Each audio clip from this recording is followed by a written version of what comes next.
Students, next topic है आपका introduction exercise 1.3। आप देखेंगे रिविजिटिंग इरेशनल नंबर। देखिए, इरेशनल और रेशनल के बारे में आप पिछली क्लास में पढ़ करके आए हैं, और मैंने शुरुआत में भी इनके बारे में बताया था कि रेशनल नंबर क्या होता है। रेशनल नंबर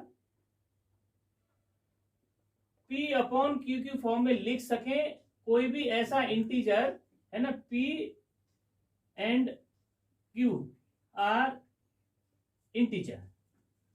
ठीक है, P और Q इंटीजर है, और P अपॉन Q के फॉर्म में किसी भी इंटीजर को हम लिख सके और Q does not equal to 0, तो ये होता है रेशनल नंबर। ठीक, और इरेशनल नंबर क्या होता है? इरेशनल नंबर होता है जिसको P अपॉन Q की फॉर्म में नहीं लिख सकते। ठीक, इन दोनों से मिलकर के बना है, देखिए, रियल नंबर। ठीक है, ये बात आप जो है पढ़ चुके हैं पहले, मैं थोड़ा सा उस पर देखिए। जो रियल नंबर है इसमें दो तरह के नंबर हैं, ठीक है नहीं। एक होता है without decimal, without decimal number, और एक नंबर होता है विद डेसिमल। ठीक है ना, विद डेसिमल नंबर। देखिए, विदाउट डेसिमल नंबर क्या होता है? इंटीजर होते हैं, जैसे 0 1 2 3 4 5। ठीक, माइनस का 1, माइनस का 2, माइनस का 3, माइनस का 4। ठीक है नहीं, और भी। अब देखिए, ये नंबर कैसे हैं? ये नंबर नेचुरल नंबर है सारे, ठीक है ना। तो ये नेचुरल नंबर हो गए, नेचुरल नंबर। और ये इस 0 को मिला दें तो क्या नंबर, क्या हो गया? ये होल नंबर हो गया।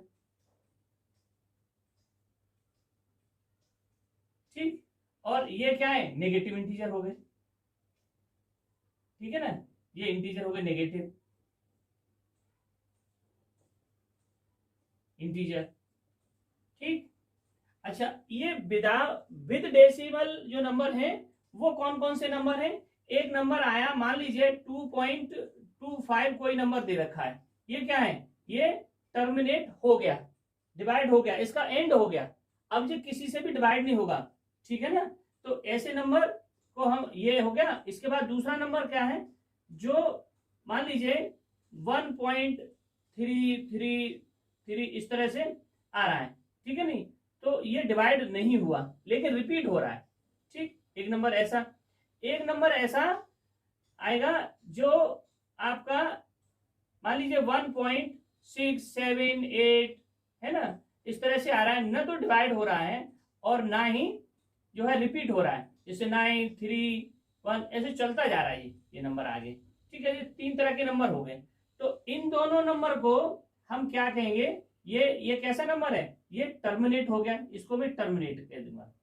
ये टर्मिनेट का मतलब डिवाइड हो गया, नेट। और ये नॉन टर्मिनेट और ये रिपीट हो गया, तो रिपीटिंग, इसको रिपीटिंग कह देंगे, नॉन टर्मिनेट रिपीटिंग। ये इसको कहेंगे नॉन टर्मिनेटिंग और नॉन रिपीटिंग।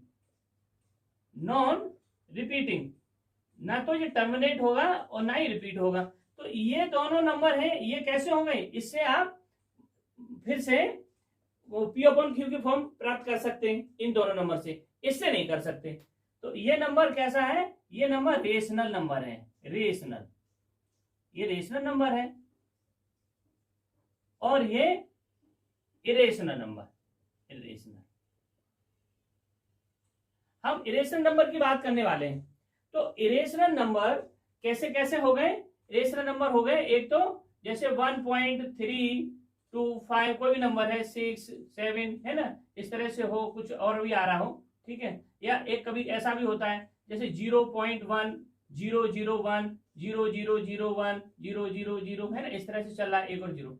ठीक है नहीं, इस तरह से। तो ये नॉन टर्मिनेटिंग नॉन रिपीटिंग, देखने में इरेशनल नंबर हमें इस तरह से दिखाई देते हैं। और कैसे दिखाई देते हैं, पाई है, √2 है, √3 है, √5 है, √7 है, ये नंबर भी ऐसे हैं, देखने में हमें ऐसा दिखाई देगा। पाई भी इरेशनल नंबर है, √2 भी इरेशनल नंबर है, √3 भी इरेशनल नंबर है, 5। कहने का मतलब क्या हुआ कि ये नंबर जो है कैसे हैं, ये नंबर प्राइम नंबर है, और प्राइम नंबर किस में हो, अंडर रूट में हो, तो वो सारे कैसे होते हैं, वो इरेशनल नंबर होते हैं। और दूसरा एक ये हो गया, ठीक है ना। तो इसी इरेशनल नंबर को प्रूव करने की हम बात करेंगे। अभी एक थ्योरम है तो उसको अभी करते हैं, ठीक है नहीं। अगर आपको इसमें से कुछ नोट करना हो तो आप नोट कर लीजिए, ठीक है। देखिए ये थ्योरम है 1.4, इसको देखेंगे, और इसमें क्या prove that √2 is irrational number. हमें इरेशनल हम पढ़ करके आए, अब उसको इस बार क्या करना है, प्रूव करके दिखाना है। तो देखिए इसके लिए है सॉल्यूशन में, सॉल्यूशन लिखिए ऐसे, सॉल्यूशन मेथड ऑफ कंट्राडिक्शन। देखिए कंट्राडिक्शन का मतलब है कि जो है नहीं उसको गलत मान लेना। देखिए लेट √2 इज रेशनल नंबर, मैंने क्या किया, इसको रेशनल नंबर मान लिया। तो रेशनल नंबर मान लिया, इस बात का मतलब क्या हुआ कि √2 को मैं क्या लिख सकता हूं, P/Q, और Q does not equal to 0। तो P एंड Q आर को prime, P and Q are को prime, is that SCF of PQ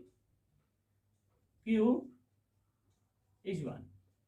ठीक है, अगर को प्राइम है तो को प्राइम SCF 1 ही होता है, ठीक।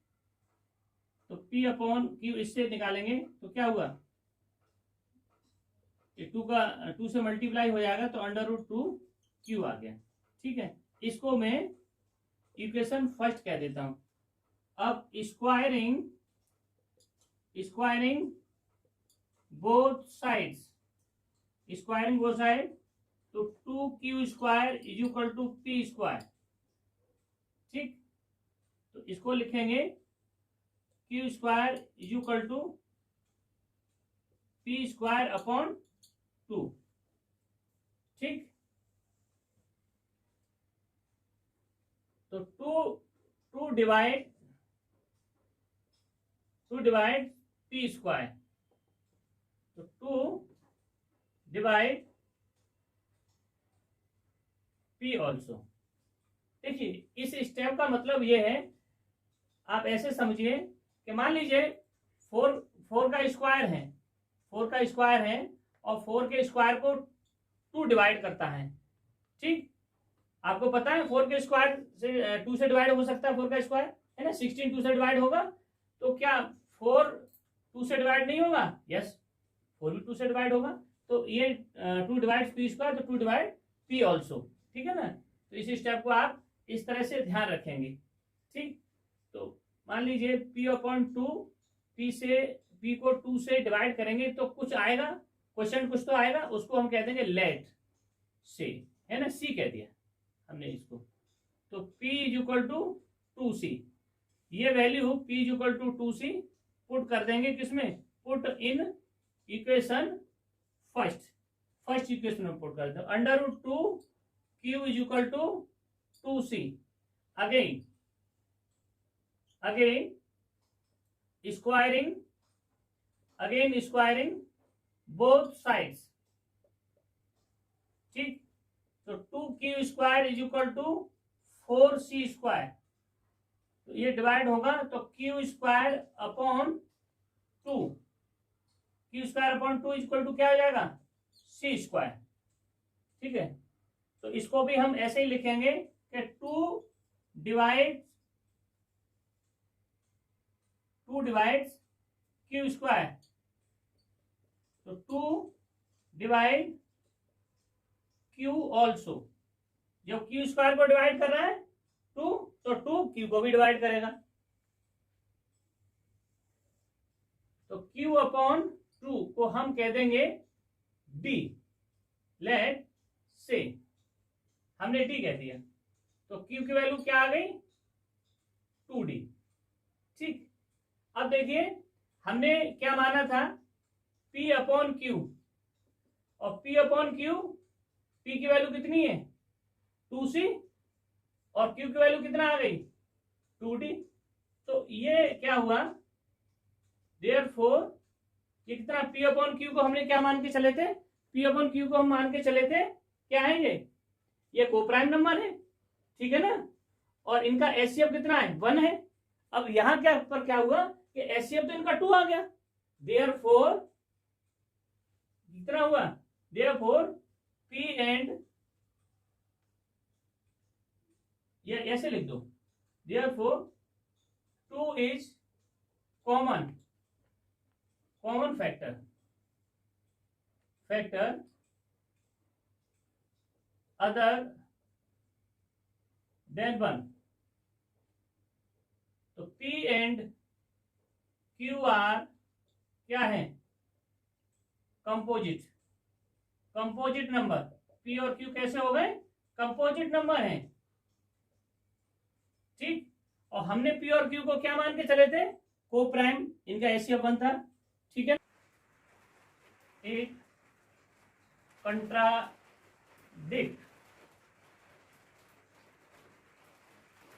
√2 is irrational number, therefore our supposition is wrong, √2 is irrational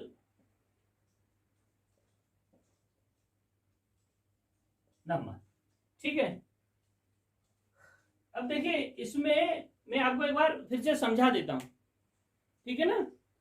क्या है, ये एक मेथड है, मेथड ऑफ कंट्राडिक्शन, और ये अंडर रूट में कोई भी वैल्यू हो मींस इरेशनल नंबर हो, उसको प्रूव करने का तरीका है। सारे क्वेश्चन इसी तरह से होंगे, जो भी आपके एग्जाम्पल कोई भी क्वेश्चन हो, जैसे √2, √3, कोई भी इरेशनल नंबर अगर आपको अंडर रूट में कोई भी दे रखा है तो उसका ये मेथड है, और बिल्कुल इसी तरह से आप इसको अप्लाई करेंगे। मैं एक बार इसको फिर से समझा देता हूँ, ठीक है। नहीं, देखिए कंट्राडिक्ट का मतलब क्या होता है, कंट्राडिक्ट शब्द का मतलब है विरोधाभास, कि जो काम हमने किया था, क्या काम किया था, √2 को मैंने क्या माना था, रेशनल माना था, रेशनल नंबर है, और यहां पर √2 कैसा निकल आया, ये √2 इरेशनल होता है, ठीक है। नहीं, अब देखिए इसमें क्या हुआ, √2 रेशनल नंबर मान लिया हमने, और होता वो रेशनल है। √2 को P अपॉन Q के फॉर्म में लिखा, Q does not equal to 0 होना चाहिए, तो P और Q आर क्या माने, को प्राइम मान लिया हमने। को प्राइम का मतलब होता है जिसमें कोई भी एचसीएफ का 1 के अलावा कुछ एचसीएफ उसका नहीं होता, ठीक है। नहीं, तो इसका एचसीएफ 1 है। अब इसका क्रॉस मल्टीप्लिकेशन हो गया, इक्वेशन फर्स्ट आएगी, स्क्वायरिंग बोथ साइड कर दिया, तो क्या है 2 की P स्क्वायर को डिवाइड कर रहा है, तो 2P को भी डिवाइड करेगा। इसका मैंने एग्जाम्पल बताया था कि 4 है या 10 है, जिसका स्क्वायर जो है 10 का स्क्वायर या 4 का स्क्वायर 2 से डिवाइड है, तो 4 भी 2 से डिवाइड होगा, ठीक है। नहीं, P अपॉन 2 इक्वल टू आ गया कुछ, तो P को हम 2 से डिवाइड करेंगे तो कुछ तो आएगा, क्वेश्चन कुछ तो आएगा, तो उसको हमने C कह दिया। P इक्वल टू 2C, ये वैल्यू जो है हमने कहाँ पुट कर दी, इसमें इक्वेशन फर्स्ट में पुट कर दी, ठीक। अब क्या है, इसको दोबारा से √2Q इक्वल टू 2C, तो इसको दोबारा से हमने क्या किया, इसको स्क्वायर कर दिया, ठीक है। तो अब फिर आया ये कंडीशन के 2 से Q स्क्वायर भी डिवाइड हो रहा है, ये 2 से P स्क्वायर डिवाइड हो रहा था, तो क्या हुआ 2 डिवाइड Q ऑल्सो, ठीक है। तो अब Q अपॉन 2 भी डिवाइड होगा, तो क्या है उसको हमने D कह दिया है, Q इक्वल टू 2D। अब P अपॉन Q, ये हमने दोनों को क्या माना था, इनके बीच में कोई फैक्टर नहीं आएगा, है ना, ये को प्राइम है, लेकिन इन दोनों में 2 फैक्टर आ गया, इसका मतलब 2 क्या हुआ, is common factor other than 1। P और Q क्या कंपोजिट नंबर है, but it contradicts √2 is irrational number, therefore our supposition is wrong, √2 is irrational number, ठीक। Please note down. देखिए ये एग्जांपल है 9 आपका, ये prove that √3 is irrational number, इसको हम प्रूव करके दिखाएंगे, ठीक है। तो ये आप देखिए, ठीक सॉल्व करते हैं इसको। लेट मान लेते हैं, लेट √3 इज रेशनल नंबर, वही मेथड पिछले वाला, ठीक है।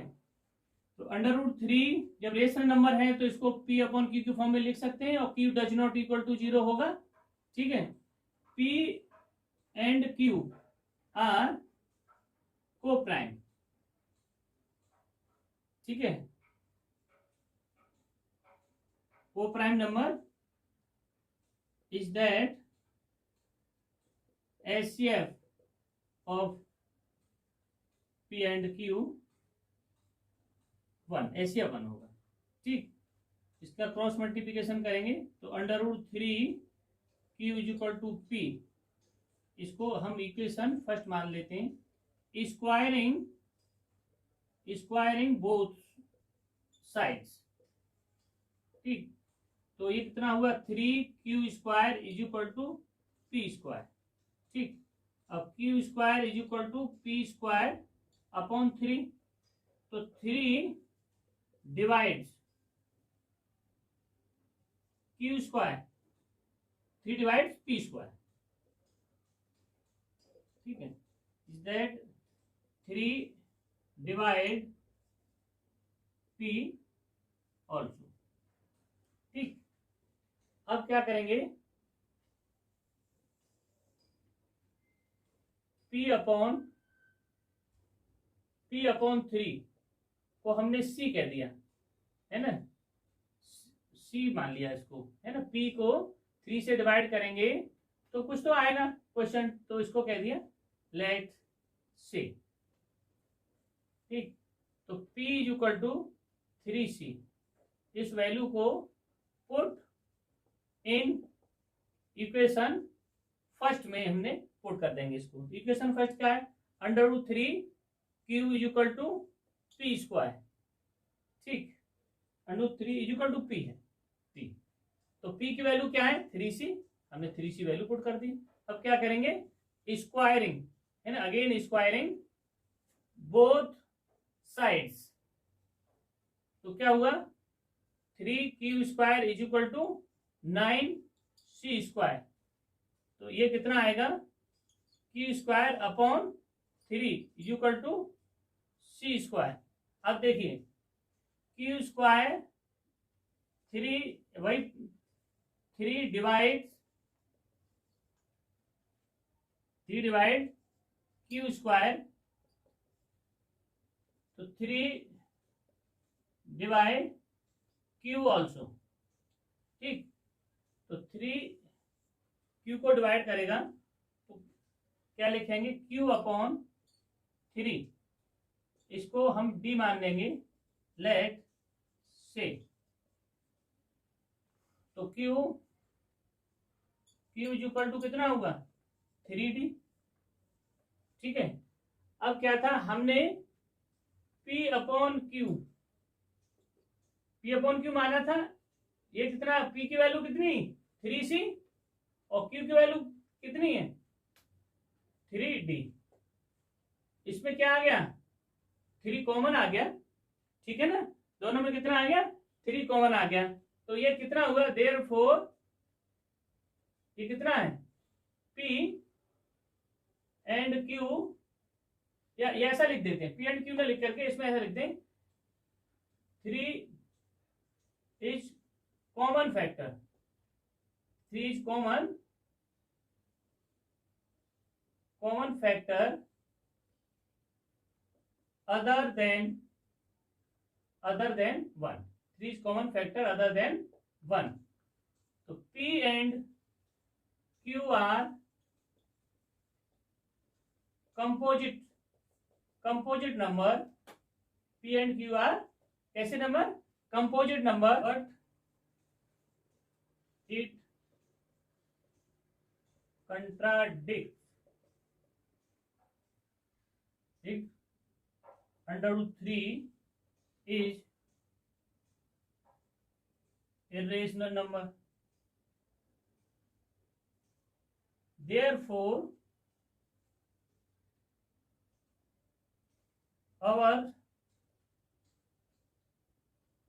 supposition is wrong. Under root 3 is irrational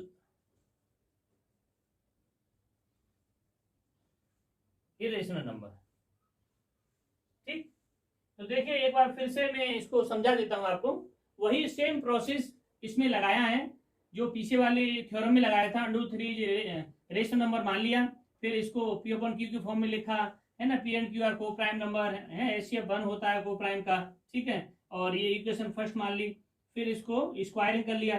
फिर ये पी को पी स्क्वायर को डिवाइड करता है, 3p को भी डिवाइड करेगा. फिर उसको लेट सी से कह दिया, फिर p की वैल्यू फर्स्ट में रख दी, फिर स्क्वायर कर दिया. सेम प्रोसेस है. यही प्रोसेस हम पूरी एक्सरसाइज में लगाएंगे.